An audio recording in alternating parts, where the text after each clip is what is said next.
Alors, Bemaro Yomé, à l'état civil, c'est monsieur Apé Ntonji, Oluwato Ipikambo. Je suis originaire du plateau, plus précisément à Massé, Sougué, Olobo. Voilà. Je suis né d'un père qui est d'abord professeur et ensuite directeur général au CEG Oligolo, d'une mère qui est commerçante. J'ai fait mes écoles primaires à Wansiro, à Parakou. Ensuite, j'ai fait mes écoles secondaires au lycée Mathieu Bouquet de Parakou, où je suis sorti avec un bac D, avec mention. Alors ensuite, j'ai continué mes études universitaires à l'université d'Agomey-Calavi, où j'ai fait une double spécialité. Alors j'ai fait une première spécialité en physique fondamentale, une double inscription pardon, donc ça veut dire que j'ai fait une inscription en physique, PC, et faculté des arts, des sciences technologiques. Et ensuite j'ai fait la socio. Donc ça veut dire que j'ai fait une double inscription, mais j'ai fait ma spécialité en physique fondamentale. Et ça veut dire que tout ce qui est physique, tout ce qui est matière importe très très bien pour moi. Nous sommes dans une prison. On vient au monde, on pousse un cri de détresse qui dit non, mais après le cri de détresse c'est quoi? Ça commence. Il y a les influences et les influences de la température qui te frappe. Il y a le soleil, il y a la pluie et tout ça là. Maintenant, il y a aussi les influences de la société. Vous imaginez quelqu'un qui vient dans ce bas monde là, il ne fait rien, il ne réalise rien, il n'a même pas pris le premier salaire, il décède bas. Quelqu'un dit à cause de ses propres sous qu'il a prêté à quelqu'un, ou bien emprunté à quelqu'un, on le tue, on le fume. Mais écoutez, à voir ça, on dit mais il fallait se reposer, repenser la cause humaine, repenser les essentialités de l'homme. Ça veut dire que, mais pourquoi venir dans ce bas monde, peut repartir aussitôt? Mais quelque part, lorsqu'on fait recours au fait, il n'y a que le destin est unique. C'est ce que tu as demandé, que tu viens faire ici. Donc quand tu finis, tu te retournes. Donc, mais lorsqu'on accepte de plus près, on dit mais, et si les hommes repensaient encore les codes de vie? Code de vie vous dit, il ne faut jamais faire mistake. Il ne faut jamais faire erreur pour qu'un petit sorcier, un petit marabout te fasse passer de vie à trépas. Une petite femme malchanceuse te fasse passer de vie à trépas. Ça veut dire que, parce que quand tu quittes ici et que tu vas là-bas, c'est foutu, c'est fini. Tu n'as plus rien à faire. Alors que ça veut dire qu'il faut respecter les codes de vie. Il faut assurer sa survie. Avec le temps, il y a beaucoup de personnes qui nous ont donné des leçons. Parce qu'on a fréquenté beaucoup de personnes. Le nord, le sud, l'est, l'ouest. Et surtout à cause de mes recherches du phare dans les collines et dans le zoo aussi à Agoné plus précisément. Et je suis arrivé à une conclusion pour dire attention, le phare avait déjà tout prévu. Les peuples du monde entier ne devaient pas se négliger. Les peuples du monde entier devaient faire recours à la spiritualité. Même si tu ne crois en rien, même si tu ne fais rien, tu dois savoir que quand on dit spiritualité, on ne parle pas de vaudou. Quand on dit spiritualité, on ne parle pas du phare, mais on parle d'aller à la recherche de soi-même. Pourquoi je suis là? C'est quoi mon but sur terre? Mon essentialité, je suis là pourquoi? Quels sont mes avantages? Quels sont mes atouts? Pourquoi je suis dans ce monde-là? Pourquoi je suis dans cette famille-là? Pourquoi j'ai 2 petits frères? Pourquoi j'ai 3 petits frères? Pourquoi alors que les gens sont 20 petits frères derrière moi, j'ai seulement un petit frère ou bien je suis enfant unique? Ça, c'est des questions auxquelles vous devez apporter des solutions. Mais je suis sûr que lorsque vous allez commencer par vouloir comprendre ce pourquoi vous êtes là, c'est qu'en même temps, vous allez, il y aura beaucoup de choses que vous allez dépasser. Donc, les ondes négatives, les énergies négatives, et la mort d'autrui qui ne va pas te rattraper, et tout ça là. Donc, ne faites plus jamais l'erreur de vous faire enfoncer dans un trou que ce soit. Ne faites pas l'erreur qu'un petit marabout vous envoie au-delà, vous envoie des vies à trépas. Jamais. Ne faites pas l'erreur qu'un petit sorcier vous fasse passer des vies à trépas. Non, ça veut dire qu'il faut assurer sa survie. La survie, c'est ce qui est important. La survie, nous sommes dans une jungle où tout le monde se cherche. Mais toi, tu déjà dis non, c'est Jésus-Christ, c'est Dieu, et voilà pourquoi. Ah, il n'y a pas la vie là-bas. En fait, c'est ici la vie là. Quand on dit là, c'est qu'il n'y a pas la vie là-bas. Tu vas te coucher là-bas, tu ne fais rien. Alors que ici, il y a la liberté des choix, il y a la liberté, tout ce qui va avec. Quand tu as envie de faire quelque chose, tu télécharges, tu vas sur les réseaux sociaux, tu vas où, c'est en fait, c'est ça. Mais si tu ne vis pas cette là sur les réseaux sociaux, si tu ne vis pas, tu ne veux pas aller faire des sorties, tu ne veux pas faire des voyages, tu ne veux pas faire le tourisme, ça veut dire qu'il faut d'abord assurer sa survie, la survie de ses enfants, la survie de soi, de sa femme, et faire ce qu'on aime. Ça veut dire que et quand on aime quelque chose, il faut bien le faire. En fait, c'est ça. Ben, c'est pas. Beaucoup de personnes disent, il faut faroter, il faut faire le show. Mais tout ça c'est vrai, tout ça aussi c'est dans le. faire le show, faroter. Oui, ça aussi c'est vivre. Mais vivre, ça c'est prétexte. Il faut voir la vie autrement. Il faut voir la vie dans un sens beaucoup plus spirituel. Il faut transcender le mental pour pouvoir comprendre en fait ce pourquoi on est là. Ça c'est le but de l'essentialité de l'homme. C'est ça en fait, clairement l'homme. Donc c'est pas un nom qu'on a choisi pour faire plaire, pour plaire aux gens. Non, mais pour dire en fait, il faut jamais faire erreur. Sinon ils vont te pousser là-bas. C'est ça en fait le problème.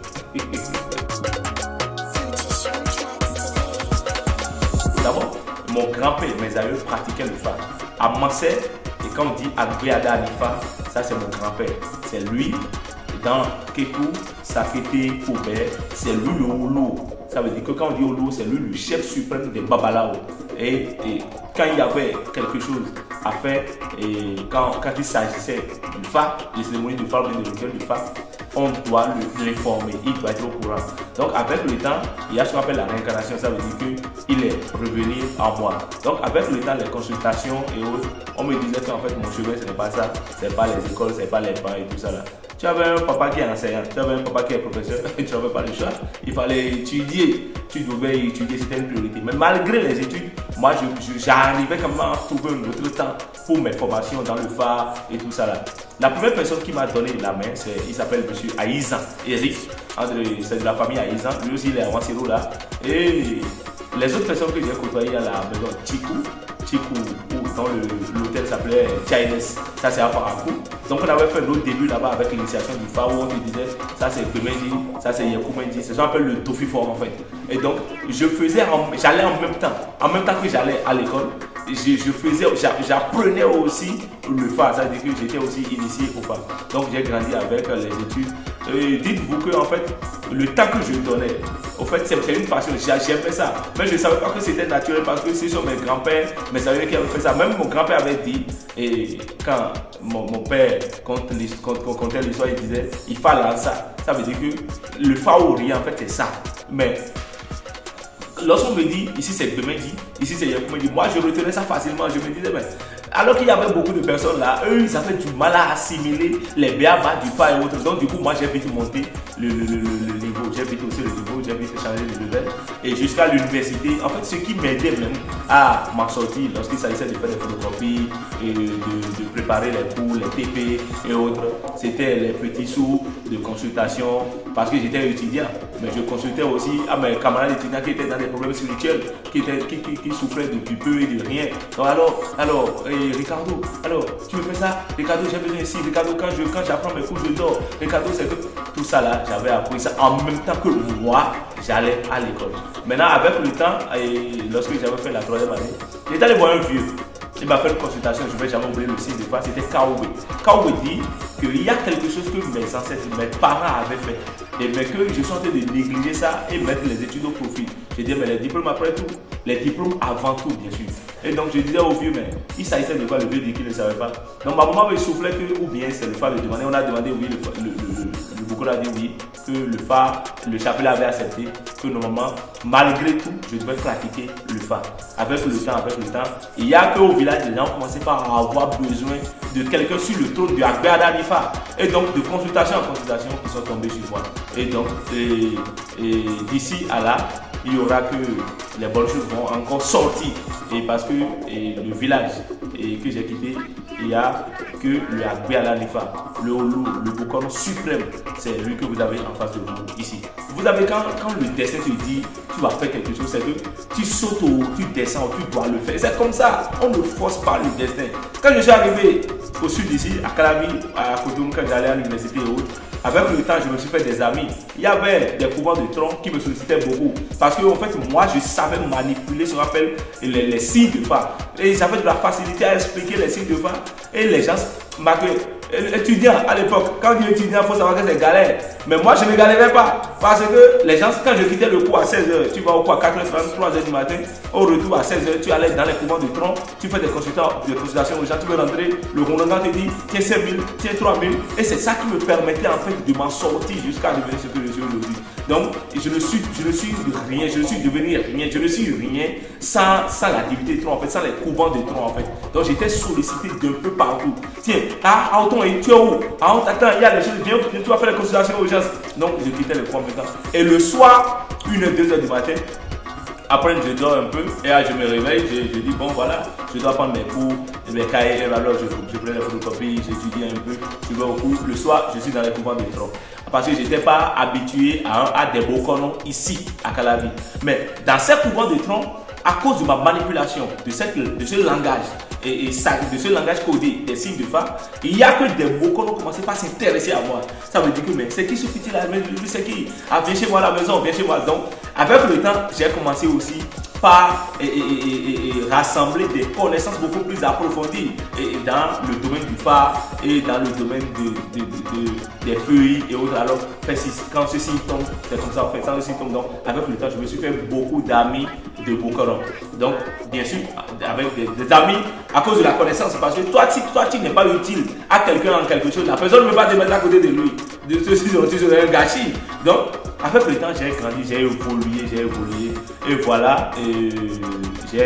Maintenant, je me suis inscrit dans plusieurs associations de praticiens, de médecins endogènes, et puis voilà, il y a Collège d'étudiants international. Et au passage, il y a beaucoup d'associations. Il y a beaucoup d'associations qui nous ont et dans lesquelles on est passé. Et aujourd'hui, on est devenu Bokono au complet. Jusqu'à aujourd'hui, les Africains, les Européens, les Asiatiques, ils se sont longtemps posé une question. Le phare, c'est quoi? Le phare, c'est quoi? Qu'est-ce que le phare? Mais il faut dire que le phare, c'est un composé de programme génétique spirituel de l'être. Le phare, c'est un composé de signes doux. C'est un composé de programme génétique spirituel de l'être. Parce que quand je dis programme génétique, quand tu prends un homme de vie, il a des capacités, il a de la faiblesse, il a des atouts, il a des avantages, il a des débouchés. Pour comprendre tout ce condensé de sens, il faut quand même aller vers quelque chose. L'informateur, c'est le phare. Lorsqu'on parle de programme génétique, scientifique, ça c'est l'ADN de l'être. L'ADN, c'est l'information, c'est ce qui donne une information génétique à l'être. Ça c'est l'ADN. Maintenant, cet ADN vu spirituellement donne quoi? Cet ADN vu spirituellement nous amène directement aux signes de phare qu'on appelle les signes doux. Ça veut dire que quand tu prends un signe de phare, par exemple comme l'état IP, ça c'est un programme debout. Un homme qui est sur l'état IP, lorsque tu te mets à déballer, à décortiquer ce qui est l'état IP, c'est que la personne se retrouve dedans, catégoriquement. Même si tu dis c'est vrai, c'est pour vécu, c'est ma vie à raconter là. Scientifiquement, l'ADN est l'information génétique de l'être. Mais spirituellement, le phare ou bien le signe doux est l'information génétique spirituelle de l'être. Ça veut dire que quand on prend l'ADN, on peut voir l'ADN sur deux versions. La version scientifique et la version comment métaphysique. Dis donc que le phare est un composé de signes doux. Signes doux qui n'est rien d'autre que programme génétique spirituel de l'être. Et il existe 256 types de signes doux, de programmes sur Terre. Ça veut dire que il n'y a pas tous autant que nous sommes, que ce soit homme ou bien femme, nous sommes dotés d'un programme spirituel. Un programme qu'il faut découvrir, qui nous libère totalement, qui nous facilite la tâche, qui nous facilite la vie, qui nous informe tout simplement sur ce que nous sommes, nos enfants, la famille et tout ce qui va avec nous, même les personnes qui vont nous faire du mal. Ton programme spirituel génétique va te le dire. Les personnes qu'il ne faut pas fréquenter dans ta vie, les personnes avec qui tu dois faire business, les personnes avec qui tu dois faire affaire, les gens de femmes que tu dois jamais poser, les gens de femmes que tu dois jamais mettre à côté. C'est dans sa globalité, c'est l'homme dans sa globalité. Fa égale composé de signes doux.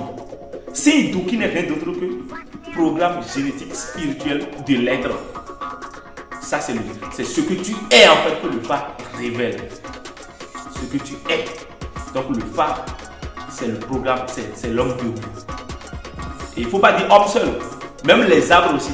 Donc c'est tout ce qui est être vivant. Il y a les arbres qui ont leur sève. Qu'on peut analyser quand on prend la sève d'un arbre. On peut dire, tiens, il y a des chromosomes, il y a des cellules. Et donc ça veut dire qu'on a forcément affaire à un baobab. On a forcément affaire à un iroko. On a forcément affaire à ça. Mais cette composée génétique-là, spirituelle donne quoi? Ça nous ramène maintenant aux forces du baobab. Le baobab a quelle force spirituellement? L'iroko a quelle force spirituellement? Ça c'est tout ça là réside maintenant dans ce qu'on appelle le Fa. Le Fa maintenant est une globalité. Ça veut dire une connaissance globale de l'être. En fait c'est ça le Fa. Les femmes peuvent aller vers le Fa. Mais elles font seulement l'initiation du premier degré pour se découvrir. Les hommes peuvent aller vers le Fa. Mais eux, ils font premièrement la première initiation qu'on appelle le Fa Sisé. Et ensuite, maintenant, ils font ce qu'on appelle la deuxième initiation qu'on appelle le Fa Tité. Donc, en fait, c'est ça. L'homme fait le premier degré et le deuxième degré. La femme fait seulement, qu'on appelle, le premier degré qui est le Fa Sisé. La femme ne va jamais dans la forêt sacrée. Parce que dans la forêt sacrée, il y a des choses interdites que la femme ne peut jamais voir. Et même lorsqu'on repense un peu la question conditionnelle de comment le Fa Tité se passe, c'est on se met à nu, on se rase, on rase la tête. Ces femmes d'autres qui veulent amener dans la forêt sacrée pour raser ou bien. Ça, c'est pas normal. Les ancêtres ont réfléchi. Ils ont vu non, que la femme se limite seulement au premier degré. Mais il y a des notables. Il y a des personnes qui ne veulent devenir ni bon, ni tradipraticiens, ni aider qui que ce soit. Ces personnes-là, s'ils font la première initiation et que leur vie commence à décoller et que tout va bien, je ne trouve pas qu'il soit important d'aller encore au deuxième degré. Parce que tu as déjà le premier degré et tout va bien, tu es à l'aise. Tu as déjà fait les sacrifices essentiels qu'on appelle les adras. Mais pourquoi encore aller au deuxième degré? Quand tu vas là-bas, si tu trouves un autre signe qui est pire, là, c'est ça, c'est que, après, ils font bien. Il faut faire attention. La question du Fa doit être repensée, les deux doit être repensée calmement. La tête reposée sur les épaules. En fait, c'est ça, le mystère du Fa. Mon style vestimentaire. D'abord, je suis un intellectuel. J'ai fréquenté. Donc, ma manière de m'habiller n'est pas traditionnelle. C'est moderne. Moderne pour dire, pour envoyer un message fort à tous les peuples entiers, les peuples du monde entier, pour dire la mystification est terminée. Le désordre est terminé. Les Kamites, les hommes noirs doivent retourner à la source. Reconsidérer la question du vaudou. Reconsidérer la question du beau. Reconsidérer la question du Fa. La spiritualité dans sa globalité. Des tilos, des pelles au cou. Ça fait peur. Et ça fait que beaucoup de personnes ont envie de la chose. Mais il suffit seulement qu'ils voient un tradipraticien se présenter et ils veulent le goût. Ils ont le dégoût en même temps. C'est vrai, lorsque nous sommes dans un contexte donné de faire la fête du vaudou, il faut s'habiller en tant que vaudouisant. Nous sommes dans un contexte des rituels de Fa et autres, il faut s'habiller comme un bocaron. Mais tout le temps, être noué de paille, de tilo et autres, ça fait fuir. Ce n'est pas mauvais, la manière de s'habiller traditionnellement, ce n'est pas mauvais. Mais il faut que ça soit léger. Pour que quand même, le travail qui est en train d'être fait, le travail sur la question de la mobilisation des siens à la source, pour dire écoutez, le vaudou ne fait plus peur. Vous pouvez revenir vers le vaudou, louer le vaudou, adorer le vaudou. Écoutez, que nos styles vestimentaires ne vous fassent plus peur. Ça, c'est ce qui est important. Et donc, vous voyez quand tu vois un tradipraticien qui met tout rouge, avec des nouées pailles à la tête et tout ça là, ça fait peur. On n'a pas envie de savoir. Du coup, il est Satan, il est diable, il est tout. Mais pour qu'on ait du monde, il faut sensibiliser les gens. Pour sensibiliser les gens, il ne faut pas sortir ce qui va faire peur aux gens. Tu dis à un enfant de rentrer dans la chambre pour aller balayer, alors que c'est toi qui as l'allié en main. Tu dis à un enfant que je vais te faire un cadeau, alors que c'est toi qui as le couteau en main. L'enfant ne va pas venir, tu vas te fuir. Et je pense qu'un principe de leadership doit être installé à l'heure actuelle. Revoir la manière d'installer les boudons. Mettre les boudons dans un cadre beaucoup plus propice. Coco, bien carrelé. Le ségolissa, bien poudrifié, carrelé, avec des encens propres. Le lait-bas, bien assorti, bien habillé. Et le goût, bien recadré et tout ça là. Mais que ce ne soit pas de l'huile rouge partout et où là, voilà. C'est vrai, l'habit ne fait pas le moine. C'est la connaissance, le savoir qui est important. Voir les gens à la tâche. Voir comment ils se démènent, voir comment ils font le travail avant d'apprécier. Mais on ne voit pas quelqu'un dans son style vestimentaire. Voir quelqu'un habillé seulement de suivre pour le juger, pour savoir s'il sait le faire, il sait le faire, ou bien il ne sait pas le faire.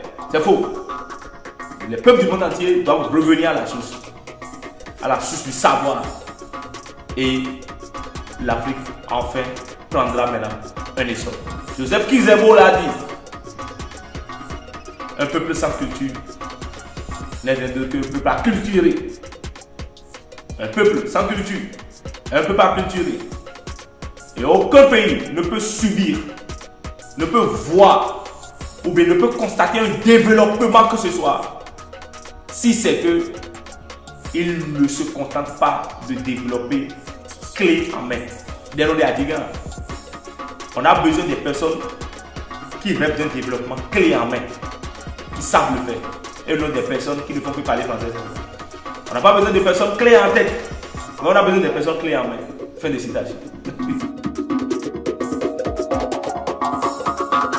C'est ce que je mange. C'est le phare. C'est le phare.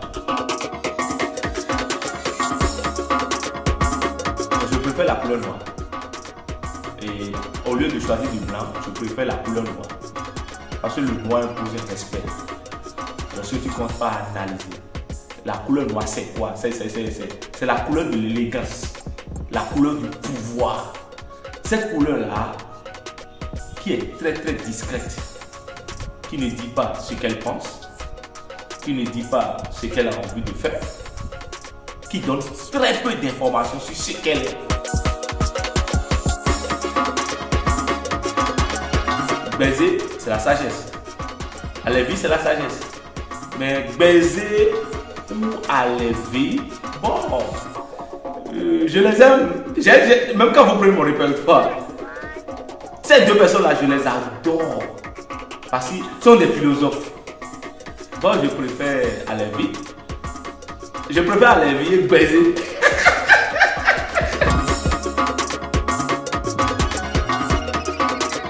Bon, on a deux personnes qui s'intéressent beaucoup plus à la tradition, à la culture, au monde endogène.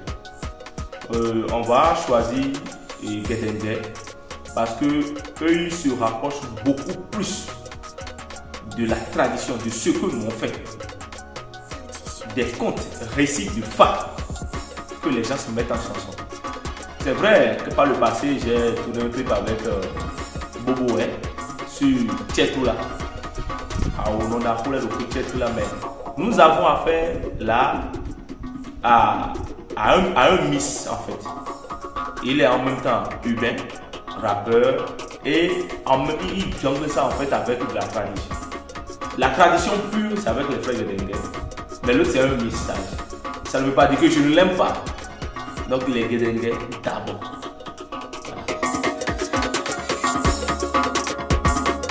Une chanson que j'adore. Vivu naze menko jailo kolo merea. Kowe na penawe. Ao. En fait, c'est le vaudou en fait. Vivu naze menko jailo kolo merea. Kowe na penawe. Ao.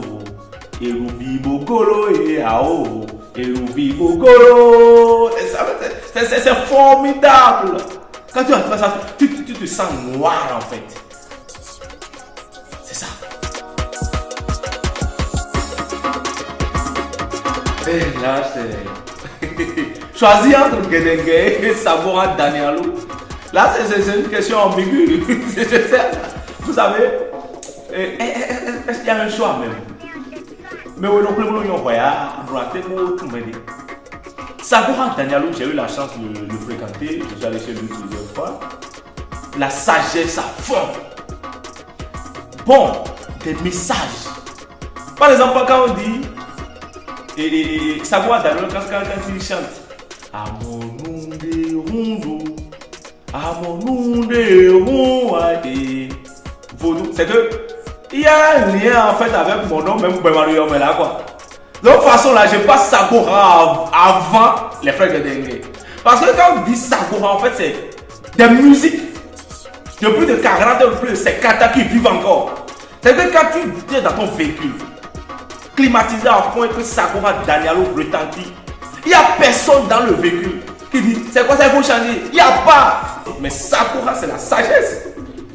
Sabora, c'est la sagesse. C'est vrai qui te chante des chansons de l'Osso Abla, comme Toké. A mon son plat toqué le micro, il et me couille remédio. Bocada, il est mis ton mec à rouler les mollets. Donc c'est formidable. Sabora doit passer avant les frères. C'est ça.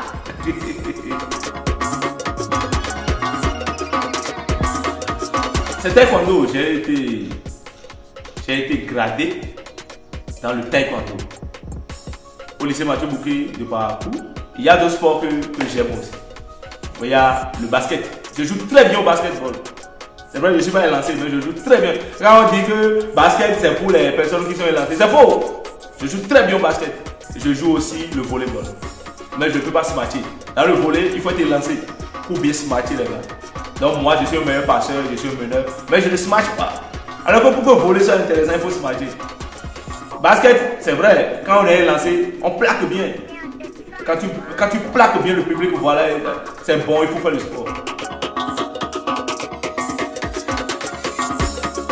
Conseil pour la jeunesse. Les gens, avant ce sont les âgés, les personnes âgées qui mouraient. Aujourd'hui, la mort n'a pas d'âge. Moi j'ai parcouru beaucoup de mètres. Au point que même quand on te dit qui t'a appris le pas, même là, quand je ne compte pas citer le nom des gens là, quand il est de 50 ans, il va finir. J'ai côtoyé en fait beaucoup de personnes et j'ai eu des conseils. La conclusion que je suis arrivé à tirer est que, dans cette vie, il faut être endurant. Il ne faut pas commencer quelque chose et dire, voilà, c'est trop dur, non, je ne peux pas, ça c'est trop dur. Jamais dans la vie, il faut être très très endurant. J'ai galéré dans ce cycle-là. J'ai galéré fort. Mais en même temps que on se faisait former par les faits de la vie, il y avait aussi qu'on était beaucoup plus spirituel. La jeunesse aussi doit être très très spirituelle. Aujourd'hui, quand quelque chose de mystique se passe, quelque chose qui n'est pas très naturel se passe, les jeunes disent oh, ça c'est rien. Oh non, ça c'est rien. Des personnes qui font des rêves très très dangereux. Mais qui se lèvent et disent non, ça c'est juste un rêve, c'est juste un rêve. Et après ils se font surprendre. La jeunesse doit savoir que la spiritualité doit être ce qui est de mise. C'est que la spiritualité doit être de mise d'abord.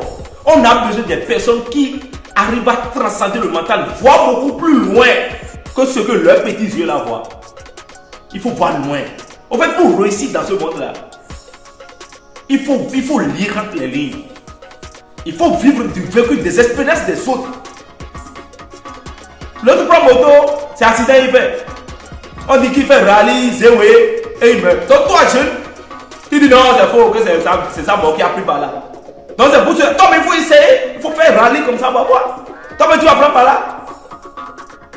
Il faut lire des expériences des autres. Il faut être endurant. Il faut être spirituel dans ce monde. Et appliquer les codes de vie. Les codes de vie, ce sont des choses très très importantes dans la vie. Ça veut dire que les jeunes négligent beaucoup de choses. La jeunesse ne veut rien comprendre. Tu t'imagines un jeune qui ne connaît même pas Isop. Et c'est lui qui veut fonder foyer. Tu ne connais pas feuille d'Isop. C'est toi qui veux fonder foyer. Tu ne sais pas qu'on ne se couche pas avec toutes les femmes. C'est toi qui veux fonder foyer. Tu ne sais pas que mon boulot, le poste que tu es en train d'occuper, il y a une autre personne là qui est en train de t'en vouloir. Et donc il est important de prendre des dispositions spirituelles et ou bien métaphysiques pour pouvoir conserver ton poste. Parce que tu gagnes des millions, c'est fini. Donc on t'a dit que sorcier ne bouge pas millionnaire. On t'a dit que sorcier, tu es chef d'entreprise, tu es sécu, tu es ci, tu es maître, tu es bosseur, tu es master, tu es ci, tu es ça. Ah donc ça veut dire que c'est fini. Quand ta maman te dit, mon fils, va faire des consultations, va à l'oracle. Socrate l'a dit, connais-toi toi-même et tu connaîtras Dieu et les univers. La jeunesse doit aller à sa découverte. Se découvrir pour savoir qui suis-je, who am I. Aller à l'école de savoir. Faire attention à beaucoup de choses. Ne pas se négliger. C'est ça qui est très important. L'éveil spirituel, c'est ce qui manque à la jeunesse. Sinon la jeunesse a la force d'aller chercher de l'argent. La jeunesse a la force de tout faire. Mais la jeunesse néglige le côté spirituel. Qui est spirituel arrive à passer beaucoup d'étapes. Quand tu es une personne qui est spirituelle, c'est que tu vois et ton cœur voit. Et tu dépasses beaucoup de personnes qui t'arrivent. En fait, c'est ça le problème. La jeunesse doit aller à la spiritualité, l'école du savoir, pour pouvoir arriver